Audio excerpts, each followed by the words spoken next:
Chapter 13, Pick Your Poisoner.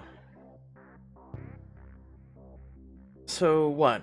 Dr. Morgan, Joanna's dad, and need I remind everyone, a literal doctor, killed Gabby? When you say it like that, it does feel like kind of a stretch. It's far-fetched, but it's not impossible. No offense, Joanna, but your dad's done some pretty awful things. Yeah, didn't you say that if your parents found out about you and Gabby, they'd send you off to conversion therapy again? That's what I assumed. But if the drug found in Gabby's system was from his clinical trial, if he happened to find her instead of me... A heavy silence passes over the group. It must be insanely hard for Joanna to have to hear this. You don't know how she's managing to hold it together. So the theory is he took out his anger on Gabby, injecting her with the drug and leaving her to drown in the pool. You really think he'd murder her with that? It does seem pretty extreme. People have killed for less. Yeah, but... Murder's extreme. Someone did it. We don't know who was behind it, and we don't know why. The real question is Dr. Morgan the kind of man who could murder if he was motivated enough in the moment? He looked at Joanna instinctively, trying to see if her expression gives anything away. She looks mostly sad. I don't want to believe he could, but my dad's not a kind man. It's possible.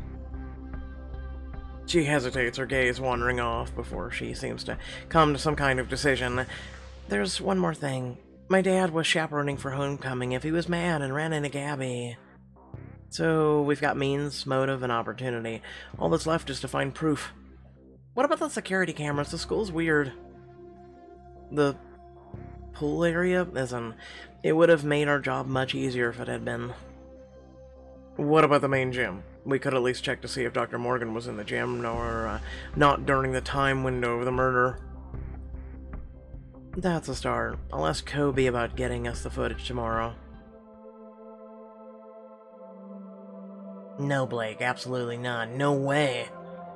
You, Toby, and Millie stand in the hallway at the end of the day, students bustling around you on their way out of the school. You expected at least an opportunity to strike a deal, but Toby stands firm, his arms crossed over his chest. Toby, if you just let me... No. Okay, you two, let's all take a deep breath.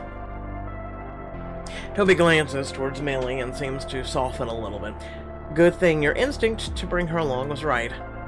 Toby, is there anything Blake could say that might change your mind? Any reason in particular? Toby waffles for just a second, torn by Millie's plea, and you take the opportunity to strike. And before you answer, no.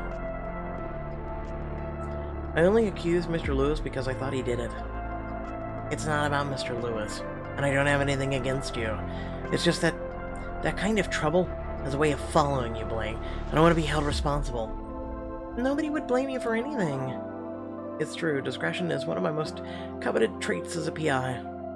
No, that's my final answer. Sorry, Millie. And Blake. I need to go my counselor's questions about the recommendation letters, and I've got AV Club in half an hour. Toby slams his locker and turns to go, avoiding Millie's eyes as he does. She sighs. Well, that definitely could have gone better. Yeah, that did not go as planned. Thanks for backing me up. No problem. You're in the right here. The footage is supposed to be public anyway. Hey, I've heard this music before. It's, from a game.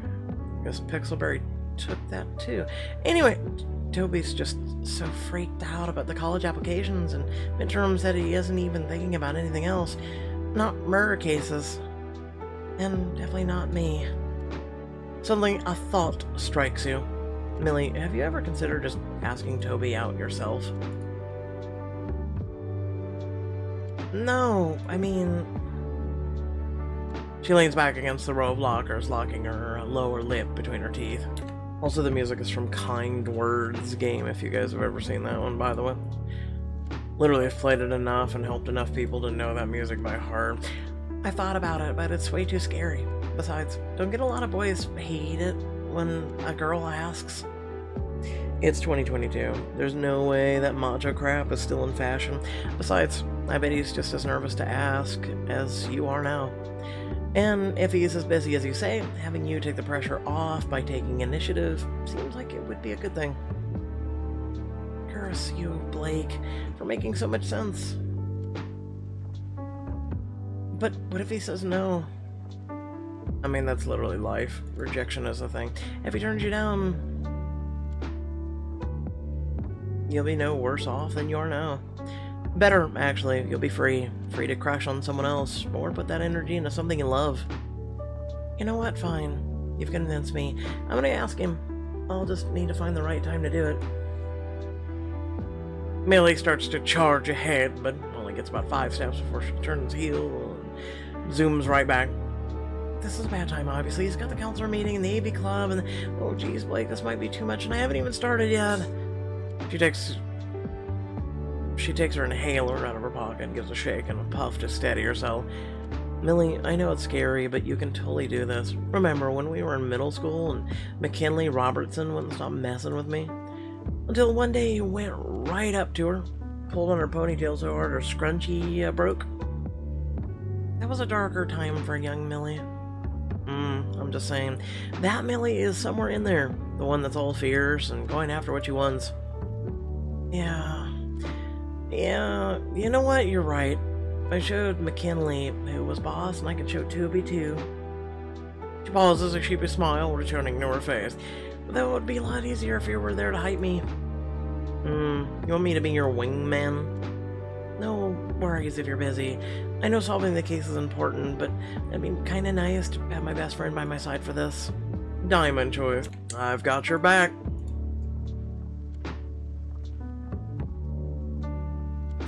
Oh, thank you, Blake. Let's just hope Toby is into the ideas I hope he is. You drag Millie down another couple of hallways just outside the counselor's door to wait for Toby's meeting. Millie paces nervously, and it makes you a little queasy to watch. Millie, would you sit down? You're giving me whiplash. Oh, just sit down and relax, Millie. It'll be fine, Millie. Just ignore the fact that this could be, well, the most monumental moment of my life. Grab her arm and stopping her frantic strides and pull her into the chair. Okay, I think you're taking this a little too far. There's no way this will be the most monumental thing of your life. What if you make it to the Mascot Nationals this year, save a kid's life at camp next summer, get an invite into the Philharmonic? Saving kid's life. That's a little macabre, Blake. Hello? See the part where I said you save them? And it's like headline news and everything? That might be a slightly bigger deal, don't you think? I guess. She exhales slowly to center herself. Point taken. Maybe I was sparring a little. Just a little. God, he's gonna come out any minute. What do I even say? Easy. Just walk up, say, hey, Toby. You wanna go on a date right now? Hi, Toby. Do you wanna go on a date right now? Nailed it. Okay, but what do I do with my hands? What you normally would talking to him, I don't know. Nothing, just keep them at your sides, I guess. I'm supposed to remember that on my lines? You know I'm not a dramaturgist. Hi, Toby. Do you go to a date now? I've lost it. Okay, spiraling again. Maybe the straightforward approach isn't gonna work here. How about you give him this lollipop when you ask? Fold him an origami flower bouquet. Write him a poem. Now give him a lollipop. Take him to the candy shop. Ba-dum. And then what? Give him some kind of cheesy line like, you're sweeter than candy? Look at you, Miss Smooth Talker. You and Millie burst in laughter, which is interrupted when the door to the counselor's office opens. Millie leaps up from her seat as Toby comes out and he looks between the two of you, eyebrow arched in surprise. Millie and Blake. Again. Look, Blake, I've already said... Actually... A heavy pause passes over you as Millie chokes down whatever she was about to say. Actually, Millie wanted to ask you something. Sure, I got a minute before my next activity, but I'm all ears. Right, okay. Hey, Toby. Hey. No, that wasn't the whole thing. Millie, are you okay? You seem kind of nervous, and it's making me a little nervous. I'm fine. Swell. Just Andy. Alright, I don't want to be late for AV Club, so this is getting pretty painful. Time for some divine intervention. Toby.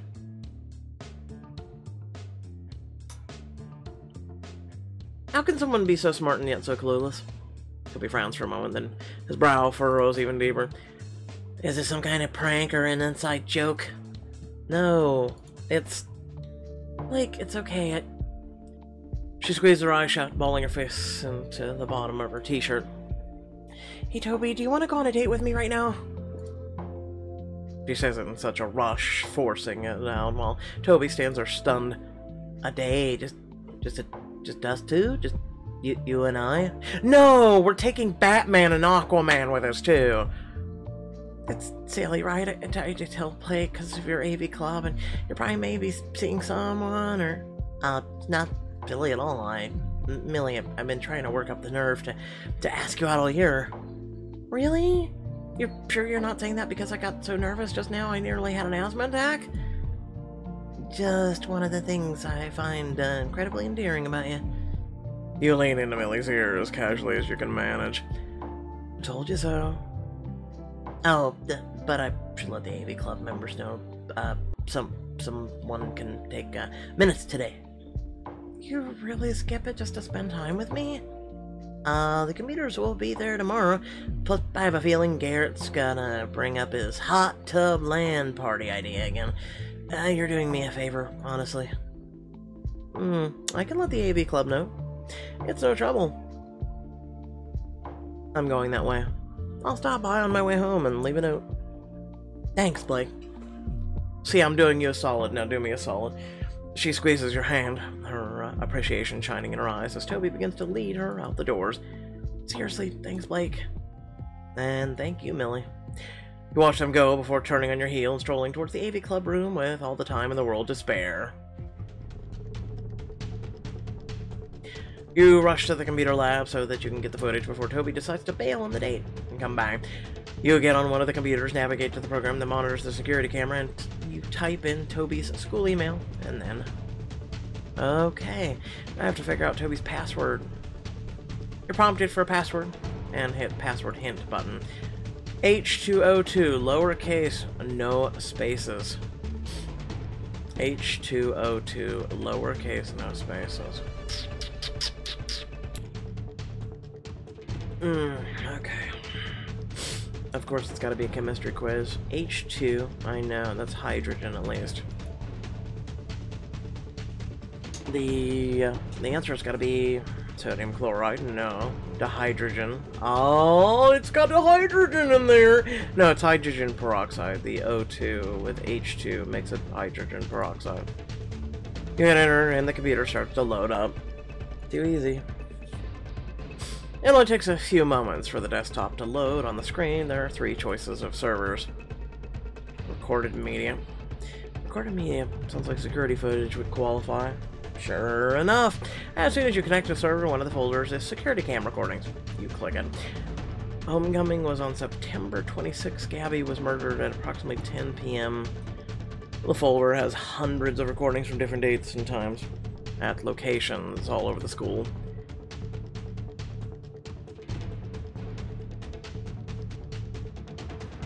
You scroll back to September and quickly locate the correct file. This is had better have what we're looking for. You copy the file onto a flash drive and then shut down the computer.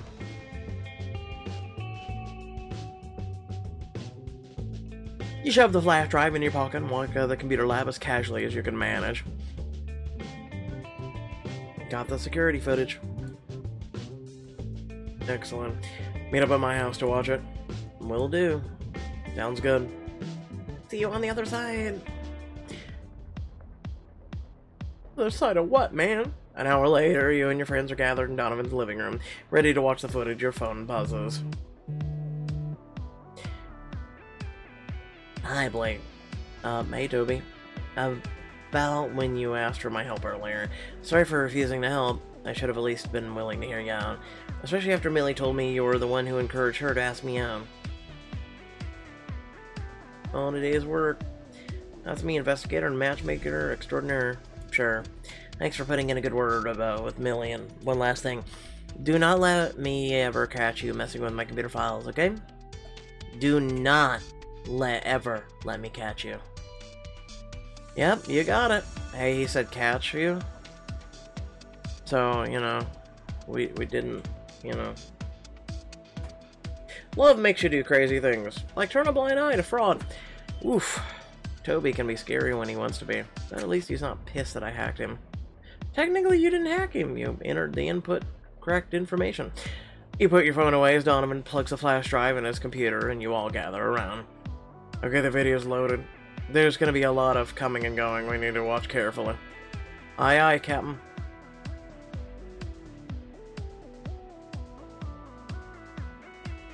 The footage is in black and white, and there isn't any sound, but the image is surprisingly clear. Look, Blake, there you are. He points to the door. Sure enough, you're standing by the entrance. Yep. I had just returned after counting ballots. You watch a few people exit the gym, including April, Claudia, Kevin, Miss Jones, and the biology teacher. Most of them return within a couple of minutes. And then you see it. 10:02, Dr. Morgan exits the gym. Wait, go back. Rewind and play that again. Donovan goes back a few seconds so you can watch Dr. Morgan the whole time.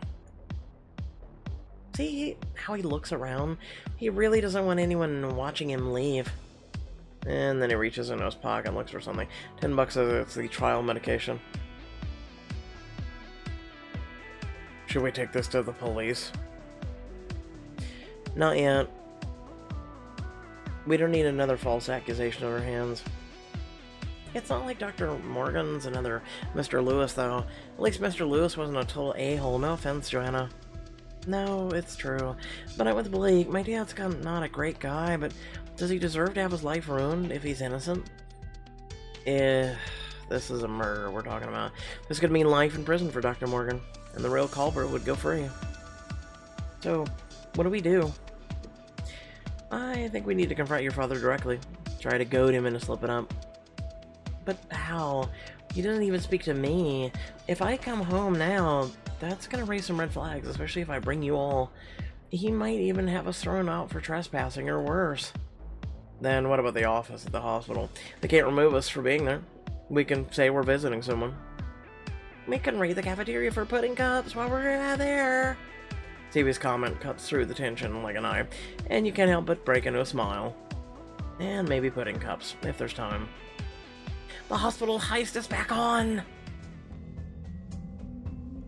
The sun has barely begun to set by the time the five of you arrive at the hospital. You remember what Kyle said about the hospital blueprints. Could the key to what happened with my sister really be in there? Joanna shivers as a cold breeze blows by. You okay? Just nervous. I haven't seen my dad since the trial. Who knows what he's gonna say to me if I have to talk to him. Joanna, your father doesn't own you anymore. You have a safe place to live, and Mr. and Mrs. Navarro have made it clear they're not gonna let anything happen to you. Alright, let's do this. I'll lead you to his office. You start walking towards the door, but the security camera over the entrance makes you pull back again. What's wrong? I just got myself hyped up. You pull the blueprints out of your bag and open them up, tracing your fingers across until you find what you were looking for. Look, I remembered seeing this on the blueprints. I noticed there was an original entrance to the hospital in the back. And look, seems like there's some kind of passage through it too. Where does that go? You follow the snaking passageway with your eyes until you land on my dad's office? It's either really convenient or very, very concerning. Sign me up for a little of D. All the above, I guess. You roll the blueprints up and stick them back safely in your bag. Whatever the reason for it, at least we can get in without being seen. Dr. Morgan has no idea we'll be coming for him. Dr. Morgan doesn't see you coming, alright. In fact, he doesn't see you at all. Because when you push through the bona fide secret bookshelf door at the end of the long series of tunnels below the hospital, you emerge in his office and find it empty. Weird. His hours are supposed to be 9 to 5.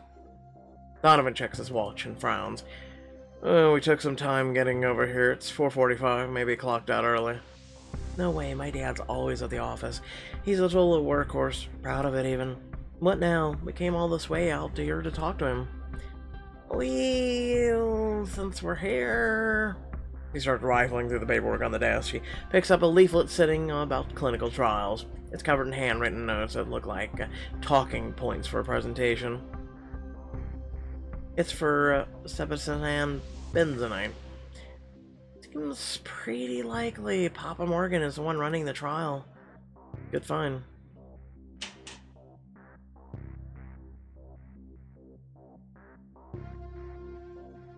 Dr. Morgan was doing trials for the drug that killed Gabby. I'm pretty sure we knew that already. You eye the corners of the room looking for cameras, but while you don't find any, you do find a golden opportunity. Stevie's got the right idea. If Dr. Morgan doesn't have the decency to attend his office hours, I say we help ourselves. This room's free of cameras, and since we came in through... Wave her hand at the tunnel hidden behind the bookcase door that's now ajar. Yeah, suspicious much? Who put something like this in their office? Maybe the answers are in this room?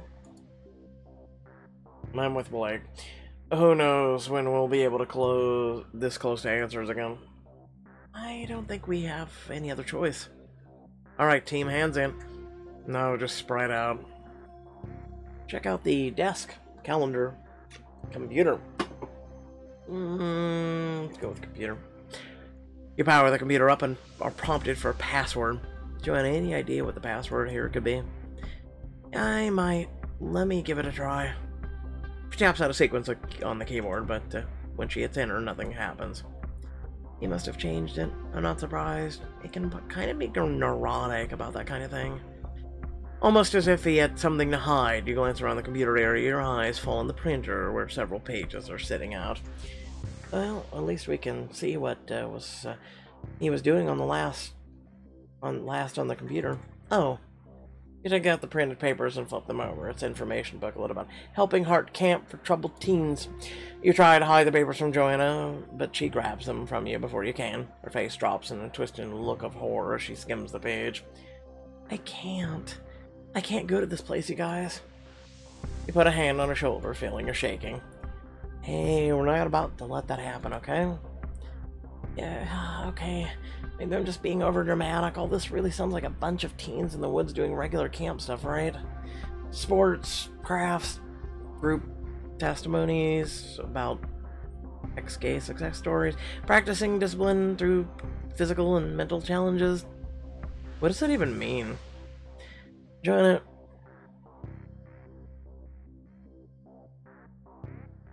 Think I could take your dad in a fight? I may be young, but I'm scrappy. And I'm highly motivated. Joanna chokes out a laugh, but that borders on a sob. Don't joke about that, Blake. What if he really did kill Gabby? And what about if I really take him in a fight? It's a sobering thought. It always is, but she offers up a small smile. But for the record, I do think you could take him. Aim for the left knee. There's a beat of silence that falls over the office. Joanna sits down heavily in front of her father's desk, tucking her knees up and hugging them. What if they take me away in the night or something that happens, you know? I'll break you out if I have to. I don't think it would be that simple. You'd be surprised how much easier things get when you're doing it for a friend. On the bright side, your douche canoe of a dad might go to jail soon. Joanna shakes her head with a laugh. Evie, your ability to diffuse tension is as sharp as ever. Careful, don't inflate her ego too much, or her beanie won't fit. One by one, all of you reach out to Joanna, and she untucks her knees and lets you fold her into a group hug. Okay, this stuff means nothing, because I'm never going to camp, because I don't need it. That's our girl. Check out the desk. Dr. Morgan keeps his desk pretty neat. Not many loose leaves of paper or things out of place. It's almost eerily tidy. You skip over the confidential patient files, but when you move them out of the way, you see a lone sticky note buried beneath the pile. Got anything? Just a note. MML Monday 4. Today's Monday, right? At least we know why he's not here. He'll be meeting up with this MML person. Ah, yes. Multi-marketing level. I know them well. I don't know anyone with those initials. But my dad would know. Maybe it's shorthand? You put the note back where it was and snap a picture of on your phone, just in case. Stevie takes a calendar off the wall and starts flipping through it. These cheese of floral patterns are gonna make me barf. Is a little personality too much to ask for these days? Suddenly she pauses and goes back to the first page. Got something, Stevie? Yeah. Dr. Morgan's apparently chaperoning winter formal. He's got it marked here. If this guy's behind the murder, he's be crazy to go back to the scene of the crime. Unless there was a reason, like if he left something behind. That's a good point. It's not like he could just waltz in during the middle of school day. Especially when he isn't even speaking to his kid. What possible other reason could he have for going? That's it? I feel like we've barely learned anything. Suddenly the office phone begins to ring and you all freeze, holding your breath, finally kicks over to an answering machine. Thank you again, Dr. Morgan, for the house call. You're probably nearly to your office by now, but you forgot your scarf. And it looks like that's all we're gonna learn today. Time to go. Good thing we have a quick exit on hand. Unless he has a quick entry on hand. She does a little bow and gestures towards the waiting mouth of the tunnel. Shall we? When you emerge from the hospital, the sun has barely moved from the sky. How's that for an in-and-out job? Nobody saw a thing. Hey, you kids, what are you doing hanging around there? Until now, even though it's a hospital. Scatter! You all scramble apart, running off in different directions. Stevie grabs your hand and leads you around the back of the hospital into the staff parking garage. Quick thinking coming here. Do you think we lost him? Judging by how they were huffing and puffing and trying to go every which way at once, I'd say they were lost before we even got involved. You snort and then lean back against the wall behind you to catch your breath. Stevie taps out a quick message on her phone. Gang's all clear. You can rest easy, Blake. What's a little evading arrest on a school night? Oh, how silly of me. I forgot Big Bad Blake isn't afraid of anything. Not afraid of anything? You got me dead to rights. You don't get anywhere doing the work I do without being willing to push yourself a little bit of risk. And you're no stranger to it. But I'm wondering if you've tried it all, including... She pulls a pair of bobby pins from her hair, a mischievous glint in her eye. A little breaking and entering. I happen to know an access stairwell to get to the roof from here. It's usually locked, but that's half the fun. Really, we just escaped a couple of guards, and you want to dive right back into trouble? What's one more misdemeanor anyway? Besides, I know for a fact that when the stars come out, the view is the best in town. And bam! Well, there's no way you know that for sure. Care to wager?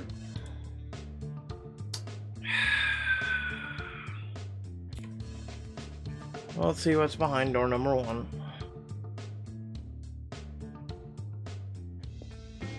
Stevie crosses the concrete with long strides, combat boots clomping the whole way. Hurry to catch up, voice low. How do you know how to get to the roof from the staff-only parking lot? My mom was in labor with Sophia for 16 hours. I got bored, sue me. No one was gonna notice anyway. Stevie. You're about to tell her to slow down, but you've already reached the other end of the garage. A large metal door with a very heavy-looking lock blocks the way. That's a little, well, looks a little impenetrable. She gestures with her bobby pins. Not a problem for me. Besides, maybe it won't even be... She tugs on the door handle. It doesn't budge. She sighs. Locked. Well, I guess the world's changed since I was 14. Oh man, it's changed so much in just a couple years. Maybe we should double back? No, this just makes it more fun. She smirks. How do you like to learn how to pick a lock? Lockpicking? Teach me your ways. Wait, this means I get to order you around. Amazing! She crouches down next to the door and beckons you closer. Stevie takes out her bobby pins and straightens one of them to the full length, bends the other to a 90-degree angle. Okay, place this wrenchy guy in the lock. Turn it just enough to the left that you feel it loosen. Then we stick the other pointy gentleman in here and count the places where it gives resistance. Those are called pins. You follow instructions, but counting the pins is trickier than it looks. Stevie, the pointy gentleman is not behaving. Yeah, it sounds like him. Let me see. She bends down beside you. You realize suddenly that your faces are very close. The fluorescent lights are about to give her hair a warm halo, and her eyes a glimmering sheen. She smiles at you. Suddenly, footsteps echo through the garage. You and Stevie slam yourselves against the wall in the sitting position, trying to look casual as a doctor approaches you. Do any kids need assistance? No, Dr. Zane. We're doing fine. Oh, hi. We're, visiting a baby.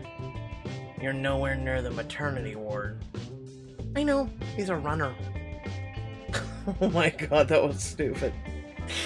Stevie's smile is forced, but you don't know if you're the only one who can tell. The doctor looks at you for a long, painful beat. You know what? I don't care. I'm working 12s all week. I don't have energy to care. And he walks away. You and Stevie leave in action, jimmying the lock to turn over each pin in turn. Finally, the door opens and you rush inside and climb the stairwell to the roof. Beechwood tinkles below, but it only takes 2 steps before the immensity of the sky hits you. Wow, it's so beautiful. Look at Beechwood like this. Almost seems like there isn't a murderer on the list. Yeah. You walk forward, leaning on the railing. So, come here often? She laughs. Not so much, but I do dabble in urban trespassing. Like abandoned buildings. Yeah, you know that asylum at the very end of Grove Street? The one that was condemned in the 19th century? Yep, that's the one. There's a super creepy child's ward on the 3rd floor. There are turned-over wheelchairs, possessed-looking dolls. It's great. The 3rd floor, that you could fall through at any time. Oh, those aren't even that dangerous. Did you know Beechwood has some mine shafts directly under it? From when the coal miners dug too deep? Stevie, please don't go into the mine shaft. There could be Balrogs down there. Or at least bring me. That I can do. I always knew you had a rebellious side. What's the point of secrets if you can't find them? Though my trespassing tends to be a little bit more modern. Once I broke into a bank, snuck backstage at a circus. The aerialist was married to the lion tamer, but the aerialist was also seeing the elephant handler. It was a big crisis. Animals were rescued. The marriage wasn't. They were not happy with me. Sounds like we both could have used some backup. Meh, I'm sorry, Stevie. Oh no, I don't mean it like that. Sometimes it's good to be alone. You learn stuff about yourself. Like what? Like how good you can get at criminal activity if you apply yourself. Yep, I suppose that would do it. You both sit in silence as the lights in the other buildings go out one by one until darkness creeps over your little town. Stevie walks further to the center of the roof and lies down, and she beckons. Come on, Ace, it's existential awe/dread time. You make it sound so appealing. But when you go to lay down, it is beautiful. Like the whole world's gone, out of time and space, but in a good way, mostly. Wow. Couldn't have said it better myself. I'll wish on a star. You close your eyes solemnly. You wishing for revenge, Stone? If I say it, it won't come true. Well, I'll help. She shuts her eyes tightly. Did you know that the tradition of wishing on a star came from, Ptolemy, who said that the stars were a sign that gods were listening to our wishes? Nerd! Guilty. I'll point out one more constellation. You point. You see that triangulum as well? Don't any 3 stars technically make a triangle? This is also true. Well, yes. A meteor shoots across the sky. You're about to point it out when you realize that Stevie is eerily quiet. Stevie? We're gonna find her, Blake. Perdita. And we're gonna get revenge for Gabby. You're not alone. I know, Stevie. I know. She takes your hand and you sit there for what might have been an eternity. Or 5 minutes. Then you get back up, sneak back out, taking each step with a little bit more purpose and a little bit more hope. You and your friends reconvene in a nearby restaurant for milkshakes and pizza. Well, now we didn't get much information out of his office and we missed our chance to talk to him. This wasn't a total loss. Let's recount what we found. Boy, it sure escalated between 5 o'clock and dark. Real quick. It's all stuff we already knew or suspected. Like how he's running the trial and was out on homecoming, which, duh. That's not totally true. We also know for sure he's going to be chaperoning Winter Formal. Which means catching him in his office will be our last opportunity to corner him. Plus, school's our turf. He can't kick us out of there unless we're breaking the rules. And there will be plenty of security and other chaperones in case things get heated. Donovan groans, his head falling towards the table. So that means I have to go, doesn't it? We all should go. Strength in numbers, right? But without dates. Is going stag even cool anymore? Hey, I was planning on going stag. Plus, there's the secret third category called going with friends. Yeah, look, even if we aren't going because we have to, doesn't mean it has to be a drag. Plus, going solo just leaves more opportunity for magic to happen that night, right? Next to Tyler, Donovan smiles nervously. That's a smile right there. Come on, it's like fully dark. We should all head home. You slide out of the booth as you all make your way towards the door. Out in the cold night air, the 5 of you stare in the darkness, hushed. Outside of the cozy restaurant, your situation becomes dire once more. So Winter Formal, here we come, huh? It's time we get some justice for Gabby, once and for all. Yay! Without further ado, love you beautiful faces. Remember to like and share the video. Leave a comment down below letting me know how you feel about this chapter. How did I do? Yada yada yada. And also make sure to subscribe. That way you can become a member of this fantastic community. Without further ado, there's also links down in the description below. Hopefully you're all doing well. Sorry I'm a bit late.